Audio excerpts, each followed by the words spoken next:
Hi, Mary Alice Robinson here. In this video, I want us to discuss our syllabus and the schedule for the class and some of the expectations for the class. On Blackboard, you will find the syllabus and the tentative schedule. I encourage you to print those out and have those with you and put those so you can have those for immediate access. I have also known of people to take pictures, take screenshots on their phone and save it in their photos so that they can always go back and find those quickly. If you're interested in doing that and you need a little a trick on how to create an album in your photos, I'll be glad to show you about that. I have an iPhone, so I can help you with on iPhones. So I want to go over the syllabus and the tentative schedule. So the syllabus. I know you can't read all of this, but if you have not printed this out, you need to stop this video and go back and print this out. Okay, so what am I going to do? I know you're all adults, but I'm going to read these few pages to you, so there shouldn't be any question about the syllabus. Okay, so this is accounting. This is FSE 145, Basic Accounting Procedures for Funeral Services. You're going to have the College Accounting Price Haddon Farron 16th edition textbook. That's the same book that was presented to you in your mandatory orientation that you participated in. The course description: this course focuses on basic bookkeeping procedures and elementary accounting principles. Emphasis is on analyzing, recording financial transaction, classifying, summarizing data, and preparing financial statements. This is a 3-semester hour credit course. Course competencies. Once you finish the course, you will have learned how accounting is a language of business, how to analyze business transaction, use accounting business tools, prepare adjusting entries and an adjusting worksheet, learn the steps in completing the accounting cycle for a service business, learn the steps in the accounting cycle, including closing entries and post-closing trial balance, learn how to use special journals and ledgers, learn payroll concepts, learn how to calculate and prepare adjusting entries, learn to prepare financial statements, and learn accounting closing procedures. This is in instructional methods. So the emphasis is on giving illustrated problem solving within the framework of the video lectures. So the way I do videos, or way I'm going to do the lectures, is every chapter will have a handout. It'll be available on Blackboard. It's your responsibility to go and get that handout off of Blackboard. It will be a PDF format, so you will not have, it's not Word, so you're not going to be able to edit into it. It's a PDF format. I encourage you to print that off, because what we're going to do is we're going to be going through exercises. So in that handout, there's going to be blank spaces, and that's for you to fill in the work as we go through the video lectures. Regular student participation, watching all lecture videos, reading the textbooks, you must read, chapters, and completing problems and exercise is considered essential. Okay? So, also, the evaluation procedures. Now, I'm going to hold this up because you should have this in front of you. It's at the bottom of the first page. There will be 2 regular exams worth 100 points each. So that's 200 points. There are 13 chapters. There will be 13 homework assignments. Those are 10 points each. So that's 130 points. There will be 2 meetings with the instructor. That's me. One before the midterm, one after the midterm. For me just to have a personal connection to you and for us to just to spend a few minutes. Whether we do a Zoom or a phone call, I have not made that determination yet. I will be posting a sign-up sheet for you to sign up for a time slot to have that meeting. Those are 10 points each. So that's 20 points just for making time to make a connection with me twice in the semester. You can get 20 points. How easy is that? Don't let those points be thrown in a trash can. Use them. Also, the midterm will be worth 150 points, and the final exam will be 200 points. So you will have a total of 700 points possible for the semester. I do not do 10% of this, 10% of that, 20%, 50%. No, I do total points. So at the top of page 2, you're going to see the grading scale. So there are 700 points possible. So it's a 10-point scale. So if you earn your own points between 630 and 700 points, you'll get an A. If you earn between 560 and 629 points, you'll earn a B. If you earn between 490 and 559 points, you will earn a C. If you earn between 420 and 489 points, you will earn a D.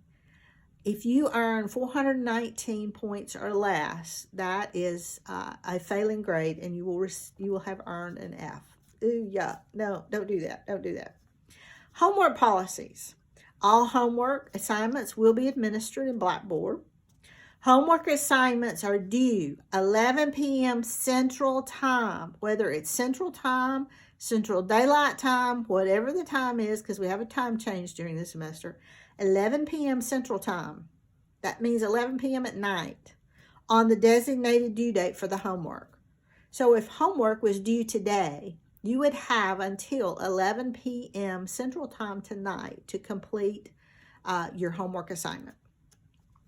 Okay? You can do it early if you want to. Late assignments will not be accepted. However, if a valid excuse like a doctor's excuse is provided, late assignments will be accepted. Conflicts with work schedule and having to work is not a valid excuse. Homework may be submitted early. Homework is graded for accuracy and effort. The accuracy and the effort is you need to see how you're doing on the homework so you know where to study more or you know where to ask questions. The effort is I need to see that you're doing the work. So if you're doing all the exercises, say there were 5 exercise problems or 5 questions on the homework, and you did all 5 of them, and you maybe have got 4 of the 5 correct. Well, but because you worked all 5 of them, then you would earn the 10 points. But you would know that on that 1 out of 5, you need to go back and do some more work about what the answer is, and so you can fill in your knowledge gap.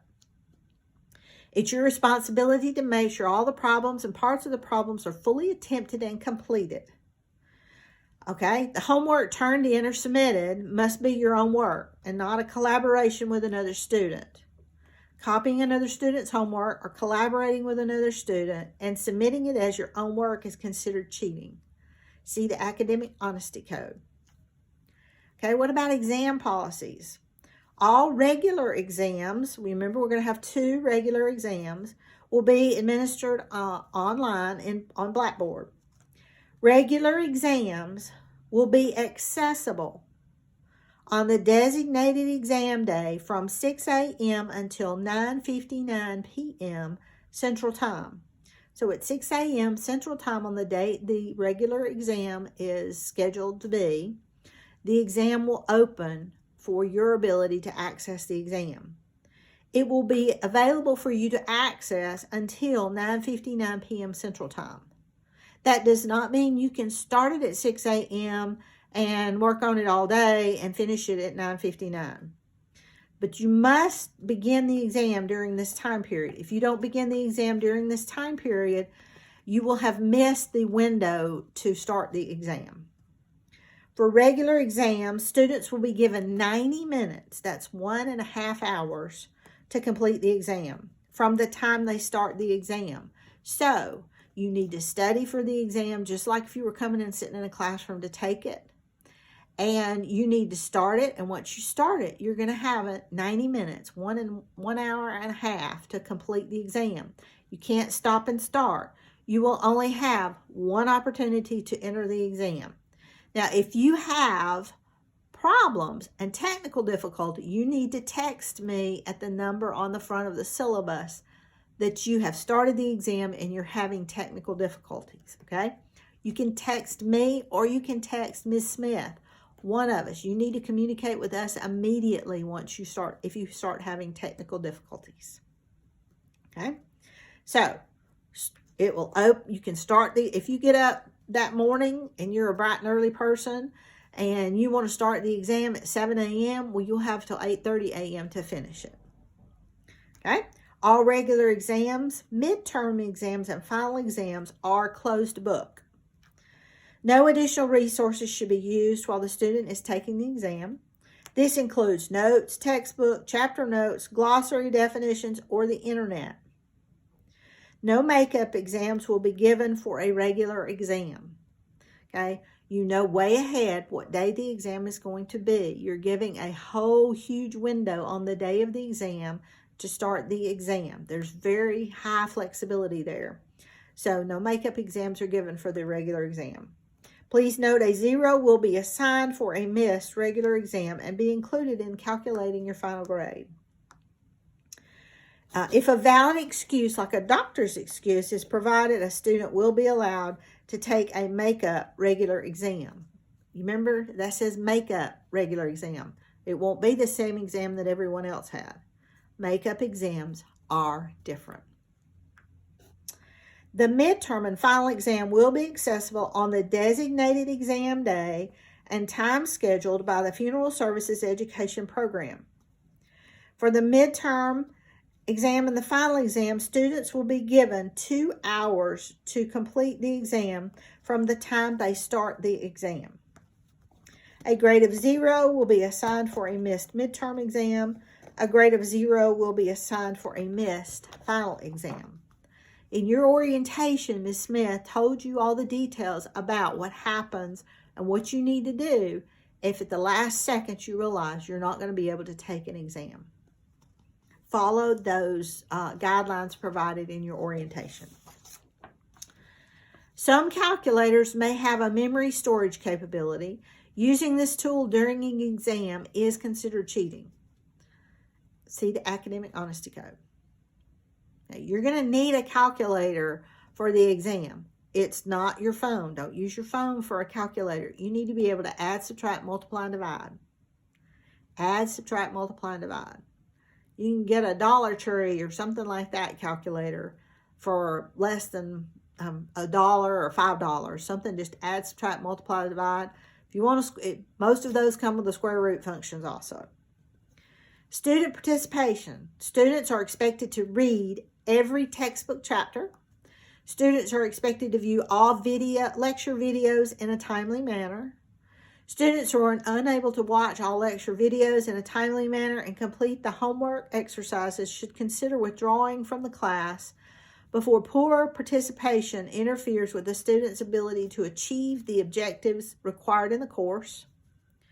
Withdrawal from class can affect your eligibility for financial aid and your participation in the Funeral Services Education Program. See Ms. Smith about any questions about that.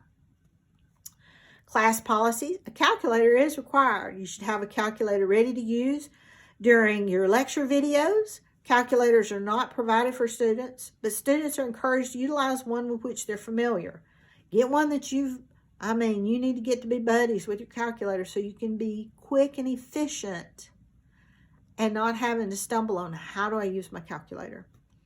Again, some calculators have a memory storage capability. Using this tool during an exam will be considered cheating. See the Academic Honesty Code. Cell phone calculators are not to be used during an exam. Calculators and textbooks should not be shared. Information and handouts of the course or for the course are provided on Blackboard. Again, you will be provided a handout for each chapter so you can utilize that handout during the video lectures. It's my feeling or my thought that if you have the handouts and if I'm reading to you just as I'm reading to you now, you can follow along and not have to try to write every word I'm saying. Again, with the videos, you can stop and go back, but the intent of the handout was so you don't have to write every word.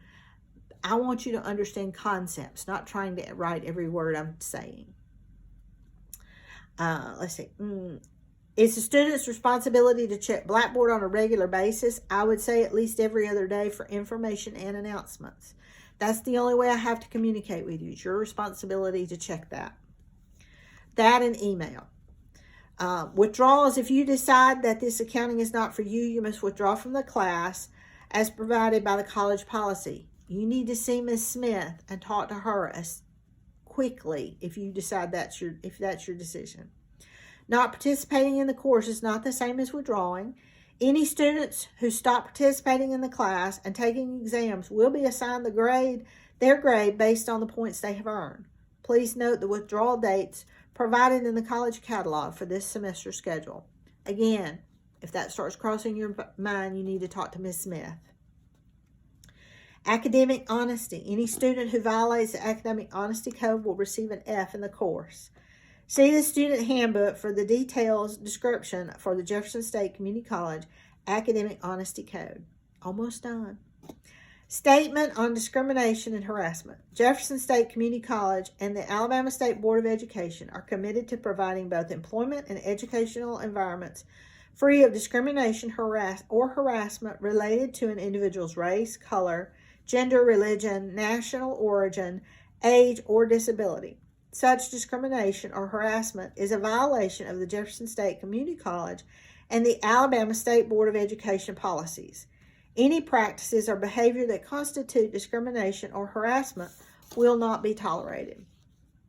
Americans with Disabilities. The Rehabilitation Act of 1973, Section 504, and the Americans with Disabilities Act of 1990 state that qualified students with disabilities who meet essential functions and academic requirements are entitled to reasonable accommodations. It is the student's responsibility to provide the appropriate disability documentation to Jefferson State Community College.